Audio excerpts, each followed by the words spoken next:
ఓం శ్రీ గురుభ్యో నమః. కార్తీక పురాణము 19వ అధ్యాయము. చతుర్మాస్య వ్రత ప్రభావ నిరూపణ.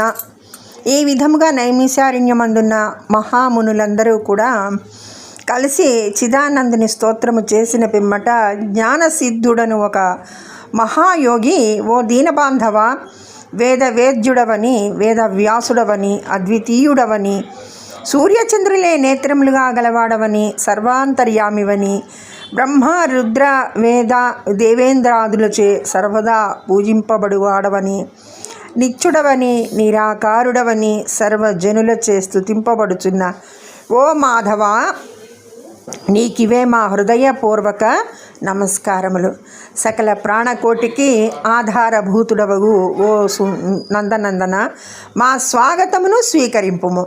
నీ దర్శన భాగ్యము వలన మేము మా ఆశ్రమములు, మా నివాస స్థలములు అన్నీ పవిత్రములైనవి. ఓ దయామయ, మేమీ సంసార బంధము నుండి బయటపడలేకుంటుమి, మమ్ముద్ధరింపుము. మానవుడెన్ని పురాణములు చదివినా, ఎన్ని శాస్త్రములు విన్నా నీ దివ్య దర్శనము పడయజాలడు. నీ భక్తులకు మాత్రమే నీవు దృగ్గోచరుడు అవుతావు. ఓ గజేంద్ర రక్షక, ఉపేంద్ర, శ్రీధర, హృషికేశ, నన్ను కాపాడుము అని మై మరచి స్తోత్రము చేయగా, శ్రీహరి చిరునవ్వు నవ్వి, జ్ఞానసిద్ధ, నీ స్తోత్ర వచనమునకు నేనెంతయూ సంతసించి తిని, నీకిష్టమొచ్చిన వరమును కోరుకొనుము అని పలికెను. అంత జ్ఞానసిద్ధుడు, ప్రద్యుమ్న, నేను ఈ సంసార సాగరము నుండి విముక్తుడను కాలేక శ్లేష్మమున పడిన ఈగవలే కొట్టుకొనుచున్నాను. కాబట్టి నీ పాద పద్మములపైన నా ధ్యానముండునట్టులా అనుగ్రహింపుము. మరేదియు నాకక్కర్లేదు అని వేడుకొనెను. అంత శ్రీమన్నారాయణుడు, ఓ జ్ఞానసిద్ధుడా, నీ కోరిక ప్రకారం అటులనే వరమిచ్చి తిని, అదీనుగాక మరొక వరము కూడా కోరుకొనుము, ఇచ్చేదను. ఈ లోకమందు అనేక మంది దురాచారులై, బుద్ధిహీనులై అనేక పాప కార్యములు చేయుచున్నారు. అట్టి వారల పాపములు పోవుటకై ఒక వ్రతమును కల్పించుచున్నాను. ఆ వ్రతమును సర్వజనులు ఆచరించవచ్చును. సావధానుడవై ఆలకింపుము. నేను ఆషాఢ శుద్ధ దశమి రోజున లక్ష్మీదేవి సహితముగా పాలసంద్రమున శేషశయ్యపై పవళింతును. తిరిగి కార్తీక మాసమున శుద్ధ ద్వాదశి వరకు చాతుర్మాస్యమని పేరు.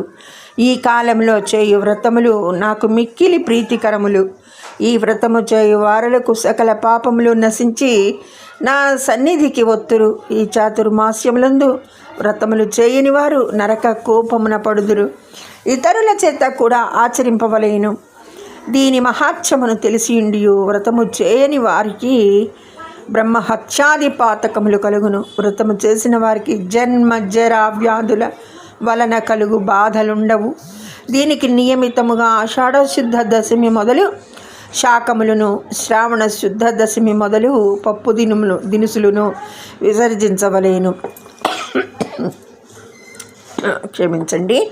నా యందు భక్తి గల వారిని పరీక్షించుటకై నేను ఇట్లు నిద్రావ్యాజమున శయనింతును. ఇప్పుడు నే వసంగిన స్తోత్రమును త్రిసంధ్యల యందు భక్తి శ్రద్ధలతో పఠించిన వారు నా సన్నిధికి నిశ్చయముగా ఒత్తురు అని శ్రీమన్నారాయణుడు మునులకు బోధించి, శ్రీ మహాలక్ష్మితో కూడి పాలసంద్రమును కేగి శేషపాన్పు మీద పవ్వళించెను.